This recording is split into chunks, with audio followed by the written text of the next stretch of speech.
Okay Leute, los geht's. Wir nehmen 1 Kilogramm Schweinebauch. Und für die Feinschmecker unter euch, ihr könnt auch 60% Schweinebauch und 40% Rückenspeck mischen. Dazu kommt Pickelsalz, Pfeffer, Paprika und haltet euch fest, Kardamom. Das bringt den Geschmack auf ein neues Level. Und ja, ein bisschen Zucker kommt auch rein. Kein Witz, das sorgt für die perfekte Balance. Wenn du auf scharfe Wurst stehst, schmeißt noch Chiliflocken rein. Das wird eine feurige Sache. So, ich habe mir hier Schweinebauch Pork Belly gekauft. Den tun wir jetzt erstmal entschwaden. Dazu hatte ich das Fleisch vorher gut angefroren. Wir wiegen das ab, damit wir die Gewürzmischung bestimmen können. Und wie immer, das genaue Rezept kommt unten in die Beschreibung rein. Dazu habe ich schon die Därme gewässert.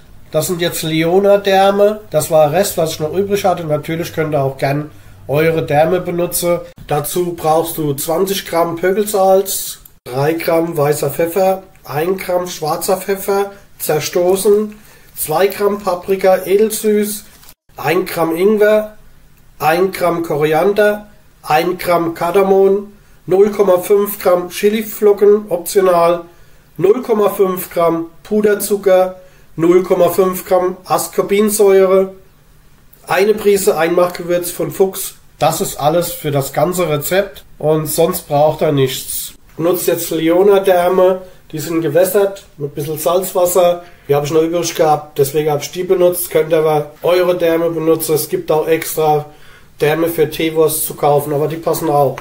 Das sind Tugi-Därme, die benutze ich auch immer für meine Salamis, obwohl ich am liebsten Rinderkranz dann für die Salamis benutze. Die sind auch räucherbar. Ich schreibe euch das nochmal genau in die Beschreibung, dass ihr genau wisst, was ihr noch braucht. Das Fleisch gut kühl stellen und dann durch den Fleischwolf mit der kleinen Scheibe drehen. Danach das gewolfte Fleisch in die Monsieur Cuisine geben und auf Pürierstufe mixen, bis eine homogene Masse entsteht.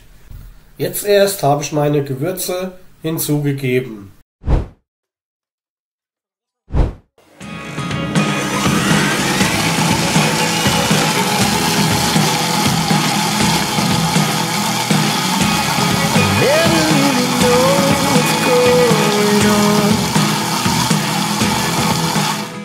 So sieht die Teewurst schon aus.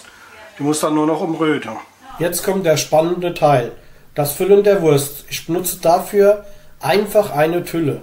Wenn ihr nicht zu viel machen wollt, könnt ihr bei dieser Menge ganz auf den Wurstfüller verzichten. Einfach das Brät reindrücken und fertig. So, wenn wir alles eingedrückt haben, kommen wir zum Umrühren im Keller. Jetzt kommen die Würste in den Keller, damit die Bakterien ein bisschen arbeiten können. Hier ruhen sie sich aus und dürfen um die 20 Grad halten. Das ist der perfekte Ort, damit sie sich um die Aromen kümmern. Ein bisschen Geduld ist gefragt, wie bei einem guten Wein. So, das Umrühren der Würste sieht klasse aus. Man ist ja immer wieder überrascht, wie schön die dann aussehen. Das ist genau wie beim Brotbacken. Wenn man die aus dem Ofen rauszieht, bist du immer wieder überrascht, wie klasse das aussieht. Die Würste müssen jetzt vor dem Räuchern ganz trocken sein, sonst bekommt er schlecht Rauch dran.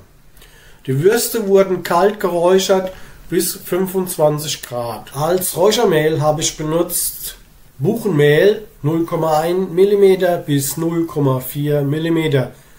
Ist ideal für Kaltrauch. Außentemperatur war 14 Grad und ich habe es genau 6 Stunden geräuchert. Zusätzliche Kräuter habe ich noch zum Räuchermehl hinzugefügt. Ein paar Wacholderbeeren, ein bisschen Tannenzapfen und zusätzliche Kräuter. Jetzt kommen wir auch schon zum Endergebnis.